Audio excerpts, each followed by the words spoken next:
Hi guys, welcome back to my channel. It's Carlita. So for today's video, I'm gonna react to Umaaligid by Miss Sarah Geronimo and SB19. So this music film was released 10 hours ago. So I'm so excited kasi I'm a big fan of Miss Sarah Geronimo, Sarah G. Literal na 13 years old pa lang siya, pinapanood ko na siya from Star for a Night, kung saan siya nag-champion. Sa mga movies niya, lahat yan pinanood ko, wala akong pinalagpas sa sine or sa TV man. Concerts niya, nanonood din ako and bumibili pa ako ng album niya. So, I'm so excited na makita siya sa music film na to kasi ibang concept to. Lalong-lalo na I'm happy also to SB19 kasi 'di ba maraming artist ang gustong makakolab si Miss Sarah G. So, um, I'm happy for SB19 kasi it's happening na.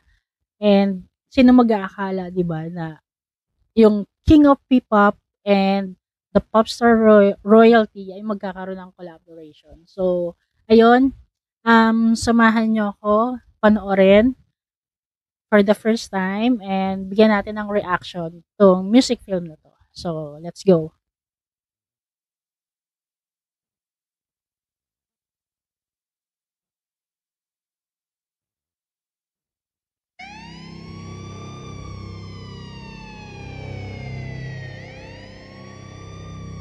So, may lalaking nakabulagta and nandun silang anim.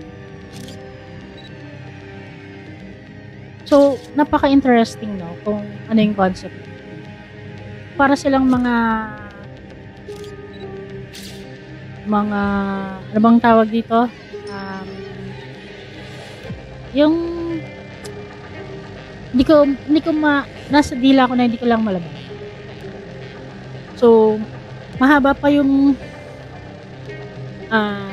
yon naalala ko na, para silang mga suspect. Siguro, kasi di ba nandun sila dun sa crime scene, yung lalaki nakabulagtas. I assume na patay na yung lalaki. Then, sila yung nandun, silang anin. Kaya siguro sila yung, merong scene dito na ini-investigate sila. So, ayan. So, mahaba pa yung buhok ni Stel. So, probably months ago na to na shoot. Yung mouse ko kasi ang likod. Yung cursor pala. So, Pablo, oo, ako nga. So, na tumataas yung balahibo ko dun sa klase ng music, background music. Then, dun sa scene na parang lahat sila, inaamin nila na kasalanan nila yung nangyari dun sa guy na nakita natin sa first scene pa lang. So, hindi ka sure kung magkakakilala ba sila. Pero for sure ako, nakita ko na yung si Sarah G and yung girl na tinatawag siyang ate. So, ayun, parang hinahanap. So, nasa isang bahay sila. So, may party.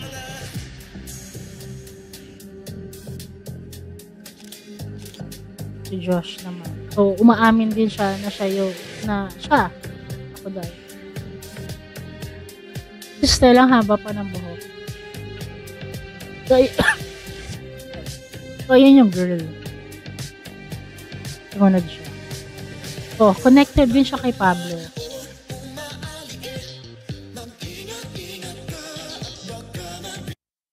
Wait, napansin ko lang yung tono nung umaaligid, parang meron siyang katulad dun sa kanta nilang Moonlight. Siguro na ano ko lang, na napakinggan ko lang na medyo may similarities yung tono niya.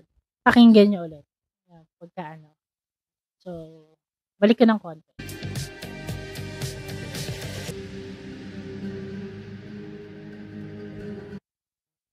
So, basically, parang sinasabi dito sa simula pa lang nung kanta na doon sa mga umaaligid, mag-ingat tayo kasi yun nga, parang sinasabi nila na wag masyadong magtitiwala dun sa mga taong nakapaligid sa atin. So, ayan. Grabe no, bareface sila dito sa music video na to. So, bukod dun sa party, inuman, meron ding gambling na nangyayari, sugal. So, ayan.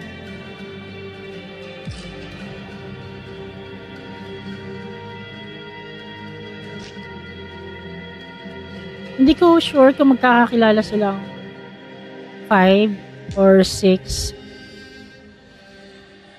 Ang nakikita ko pa lang na magkakilala is yung girl, si Miss Sarah Geronimo.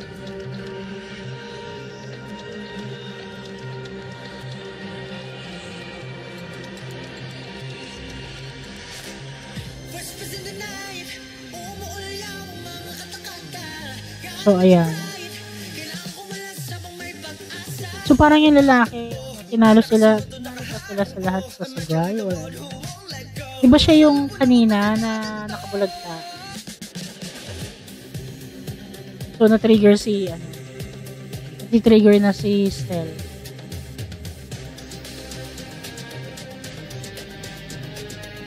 So, nagagalit na siya. No.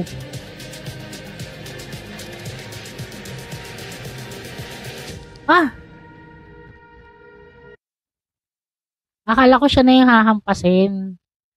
Nakakagulat naman si kuya.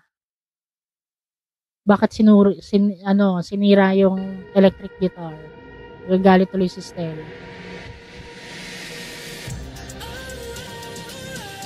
So, lipat naman yung scene kay Justin. Nakita natin kanina, merong eksena si Ken, si Stel, and naman si Justin. So, bawat isa sa kanila merong character and character na pinoportray doon sa music film. Iba-iba lang sila ng atake and kung ano yung scene nila.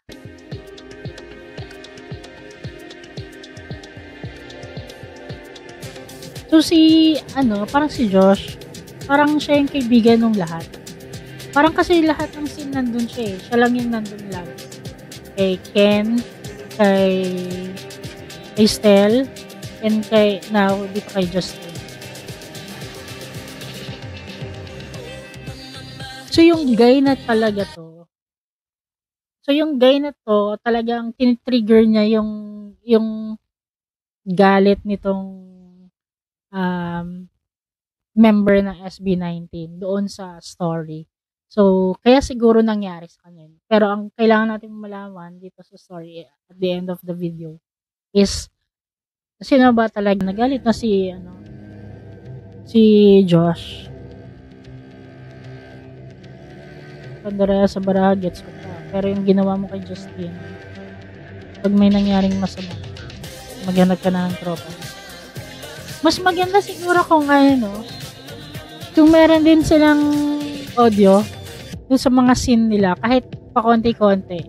Yung parang pag nag-fade yung katulad nito, nag-fade, walang lyrics, walang kumakanta, pero sana lang mga konting dialogue. So, itong guy, lumapit na dun sa sister ni Miss Sarah J dun sa scene. So, yun, dinala na siya. So, hinahanap na talaga siya.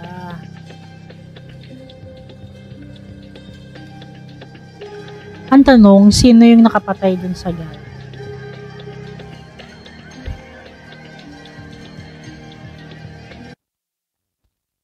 Grabe si Miss Sarah G tuloy. Si Sarah G, parang yung face niya ganun pa rin. Parang hindi siya tumatanda. Ang liit ng mukha. Mas parang naging bata siya ngayon, slim. Then andun pa rin talaga siya. Hindi talaga siya mawawala sa music industry. Hindi lang siya, napansin ko lang na na hindi siya masyado ngayon sa mainstream. More on tour siya and yung mga ganito, collaboration. So, 'di ba? Hindi natin siya madalas nakikita na sa mainstream, sa TV, pero grabe yung lagari niya sa provincial. 'Yun, nakikita ko siya na nagtu-tour siya, may mga shows, may mga invitation sa mga companies. So, ayun, hindi pa rin talaga siya mawawala. Hindi man natin siya madalas napapanood sa TV, pero andun pa rin siya, hindi talaga siya mawawala. So, ano na talaga siya, nakatatak na talaga sa music industry yung pangalang Sarah G. Yun yung iiwanan niyang legacy talaga. So yun, hinahanap niya na yung girl. Hindi ganun si Lily. So si Lily is yung kapatid ni Miss Sarah G.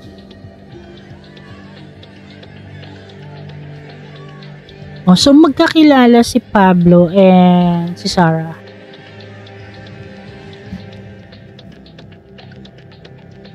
Two minutes. Yun lang naman hinihingi ko. So nawala yung girl kasi nga 'di ba nakita natin kanina, sinama na siya ng guy na nangaasar doon sa mga members. Mas na paaga. Okay, nandun na siya sa room. Nako.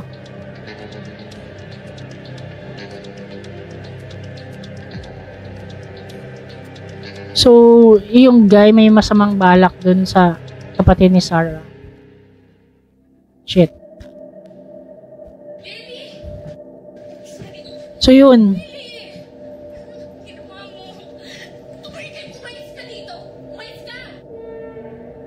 So, yung meron ng dialogue.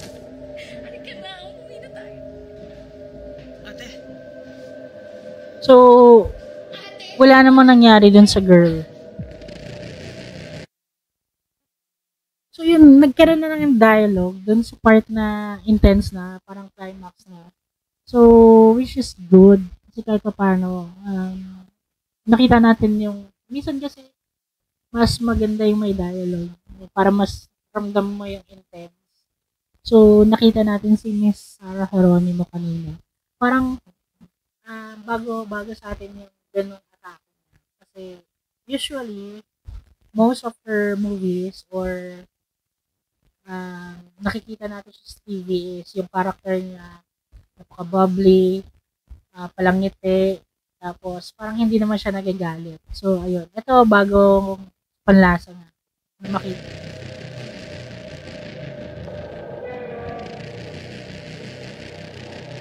Ito na kayong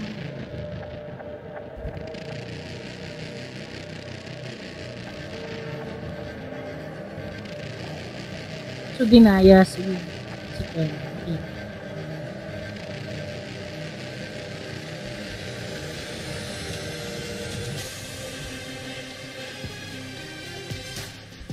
Yung ginawa mo. Wala akong ginawa. So, lahat sila, connected sila kay Lily.